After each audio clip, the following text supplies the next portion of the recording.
तो बच्चों, BCom second year की इस क्लास में आपका स्वागत है।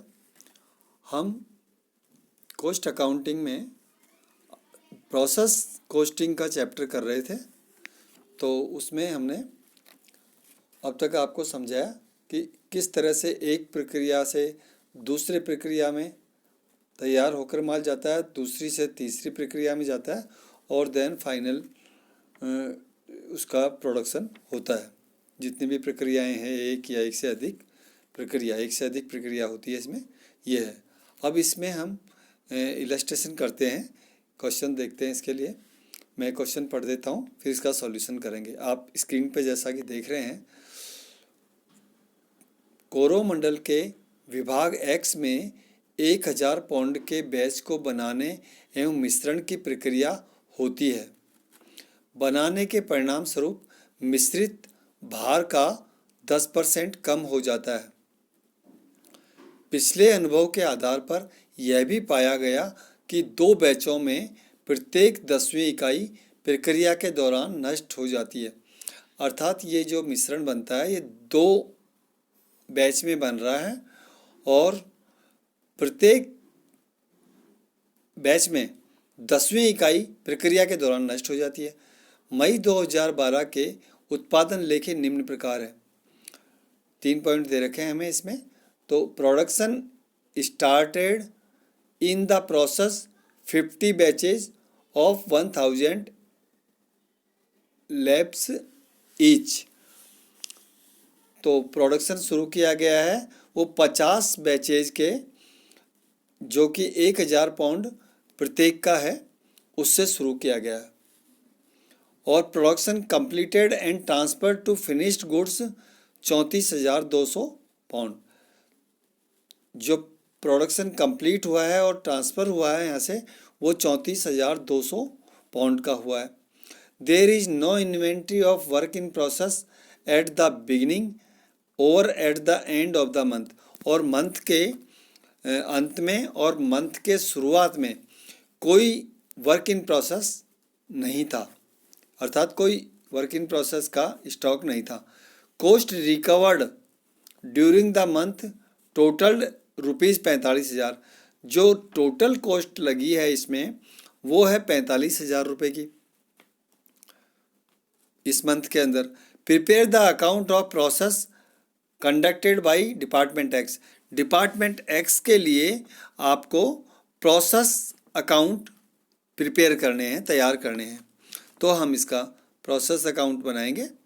हमने प्रोसेस अकाउंट बनाया, जैसे हम अकाउंट बनाते आए हैं। अब इसमें 2 कॉलम बना देंगे, एक तो यूनिट का और एक अमाउंट का, है ना। जो अमाउंट का आज तक हम एक बनाते रहे हैं, उसको अमाउंट के साथ साथ यूनिट का भी कॉलम बनाएंगे। तो पहले में हमने बनाया पर्टिकुलर डेबिट साइड में, फिर यूनिट और फिर अमाउंट। ऐसे क्रेडिट साइड में हमने बना दिया पर्टिकुलर, यूनिट्स और अमाउंट। अब चूंकि डेबिट में सारे खर्चे लिखे जाते हैं और जो हमने इनपुट किए यूनिट्स वो डाली जाएगी, वो लिखी जाएगी यूनिट्स की जगह। तो टोटल कॉस्ट हमने लिख दी इसमें 45,000 रुपये और पाउंड डाले हैं 50,000 यूनिट। तो 50,000 हमने इसमें पाउंड दिखा दी भाई, यूनिट्स हमने 50,000 डाली है। अब लॉस ऑफ वेट, चूँकि हमें पहले पॉइंट में क्या शुरू में ही दे रखा है आपको पैराग्राफ में कि बनाने के परिणाम स्वरूप मिश्रित भार का 10% कम हो जाता है। तो इसका 50,000 यूनिट्स डाली है हमने, पाउंड डाले हैं, तो 50,000 का 10% हम देखेंगे इसमें 5,000 होता है। तो लॉस ऑफ वेट हमने दिखा दिया यूनिट्स में 5,000। और चूंकि इससे कोई भी प्राप्ति नहीं हुई है, इसलिए अमाउंट में हमने डैश कर दिया, कोई भी नहीं, मतलब नील। नॉर्मल लॉस क्या होता है? जो हमारा नॉर्मल हानि दे रखी है वो लिख रखा है इन्होंने कि पिछले अनुभव के आधार पर यह भी पाया गया कि 2 बैचों में प्रत्येक 10वीं इकाई प्रक्रिया के दौरान नष्ट हो जाती है। अर्थात 2 बैच में चल रहा है प्रोडक्शन, जिसमें प्रत्येक बैच में 10वीं इकाई प्रक्रिया के दौरान खराब हो जाती है। तो अब हम देखेंगे कि 50,000 यूनिट हमने इनपुट की थी, तो पहले बैच में 50,000 कितनी होती है? 5,000, 10% हुआ। और दूसरे बैच में भी कितनी होगी 10% इकाई? 5,000। तो ये 5,000 और 5,000 10,000 इकाइयाँ नॉर्मल लॉस हो गई। तो हमने यूनिट्स लिख दिए 10,000 और अमाउंट इससे कोई भी प्राप्त नहीं हुआ, इसलिए डैश कर दिया। हमने इसको दिखाया भी नीचे फुट नोट में, टिप्पणी में, वर्किंग नोट में, कि वर्किंग आप देखेंगे कि normal loss has been calculated as follow, अर्थात नॉर्मल लॉस इस प्रकार ज्ञात किए गए हैं। Every 10th unit started in the process are spoiled in one batch, अर्थात प्रत्येक 10वीं इकाई, एक बैच में 5,000 यूनिट हो गई, तो प्रत्येक 10वीं इकाई 50,000 यूनिट इनपुट डाली थी हमने, तो इसमें 5,000 हो गई। हैंस इन 2 बैचेज, अर्थात 2 बैचों में नॉर्मल लॉस कैसे होगा, 5,000 गुणा 2, अर्थात 5,000 पहले बैच में और 5,000 दूसरे बैच में, तो ये 10,000 यूनिट हमने नॉर्मल लॉस की दिखा दी थी। ये नॉर्मल लॉस से हमने केवल इकाई दिखा दी यहाँ, और अमाउंट कोई रिकवर नहीं हुआ।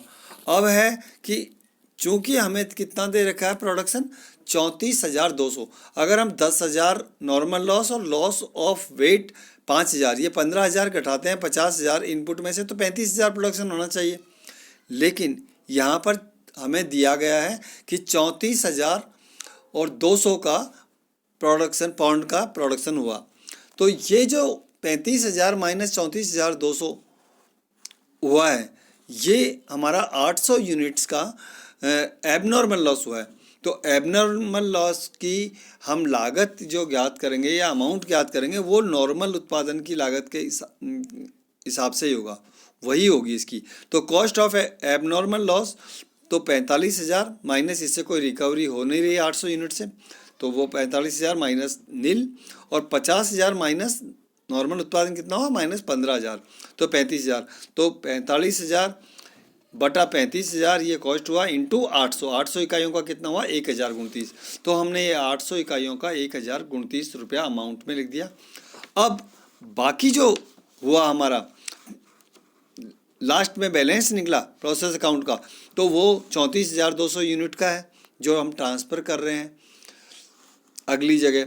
तो by transfer to finish stock, finish stock में हमने 34,200 का किया, और इसका जो डिफरेंस है 45,000 में से 1,029 एबनॉर्मल लॉस का हो गया हमारा, और बाकी जो आया वो इसकी लागत आई, तो वो आ रहा है 43,971।